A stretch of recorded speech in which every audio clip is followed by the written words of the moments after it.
ভাইরে, আমাদের ডানাকাটা পরি নাকি ভাড়ায় চালিত গাড়ি হয়ে গেছে। না মানে নাগরিক টিভির বার্তা প্রধান ডানাকাটা পরির ইজ্জতের মায়ের বাপ পাকিস্তান করে ছেড়ে দিছে। যদিও তার কোনো কালেই ইজ্জত ছিল না, তারপরও যতটুকু ইজ্জত বাকি ছিল সেটুকুও খেয়ে দিছে। 2021 সালে বসুন্ধরা গ্রুপের মালিকের ছেলে জ্যান্তপীর আনভির শাহ ভান্ডারী সাহ ডানাকাটা পরীকে ভাড়া করে দুবাই নিয়ে যান। সেখানে গিয়ে তারা ভরপেট খাওয়া দাওয়া করেন।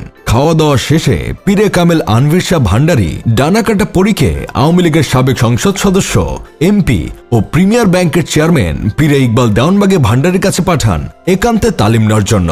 সেখানেও তারা ভরপেট খাওয়া দাওয়া করে। পীরে ইকবাল দেওয়ানবাগী ভান্ডারী খাওয়া দাওয়া শেষে তৃপ্তির ঢেকুর তুলে ডানাকাটা পরীকে সাপ্লাই দেন মানবতার আম্মু শেখ হাসিনার সাবেক মেয়ের জামাই পীরে খন্দকার মাসরুর হোসেন ভান্ডারীর কাছে।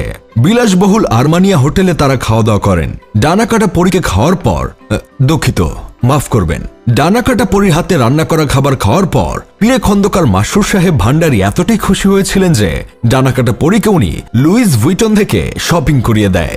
আর এজন্যই নাকি তৎকালীন প্রধানমন্ত্রী মানবতার আম্মু শেখ হাসিনা ডানাকাটা পরীর উপর তেলে বেগুনে জ্বলে ওঠেন।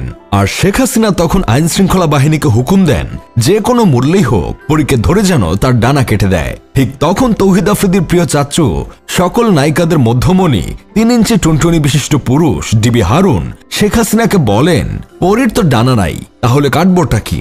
শেখ হাসিনা রেগে তখন বলেছিল, ডানা না থাকলেও নাভি নিচে চুল তো আছে, দরকার পড়লে সেই চুল কাটবা, তারপরও যে কোনো মূল্যেই হোক ডানা কাটা পরীকে ধরো। কথায় আছে, মরার উপর খাড়ার ঘা। চারদিকে উৎপেতে ছিল আইনের লোক। এর মধ্যেই ডানাকাটা পরী নিজের গর্ত নিজেই খুঁড়েছিল।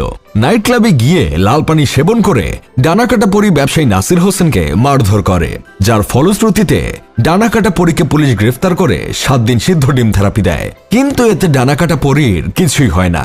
যে জায়গা সুয়েজ খাল হয়ে গিয়েছে, যার ভিতরে টাইটানিক জাহাজও ডুবে গেছে, সে জায়গা দিয়ে সামান্য ডিম দিলে কি আর হবে?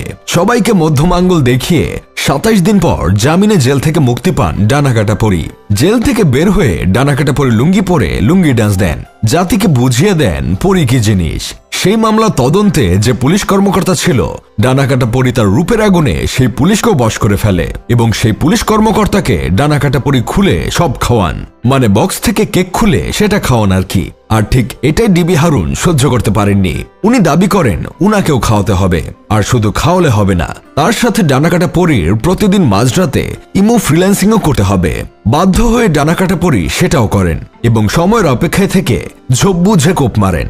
ধারণা করা হয় হারুন আঙ্কেল থেকে রাতারাতি টুনটুনি হারুন হয়ে যাবার পিছনে ডানাকাটা পরী দায়ী। 3 ইঞ্চি টুনটুনি দেখানোর ভিডিও নাকি ডানাকাটা পরী ভাইরাল করেন।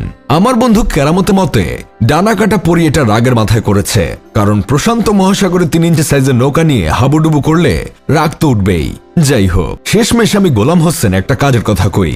ডানাকাটা পরী বনানীর যে ফ্ল্যাটে থাকে সেটার আনুমানিক দাম 10 কোটি টাকা। যেসব গাড়ি ব্যবহার করেন সেগুলোর দাম কয়েক কোটি। এত টাকার উৎস কোথায়?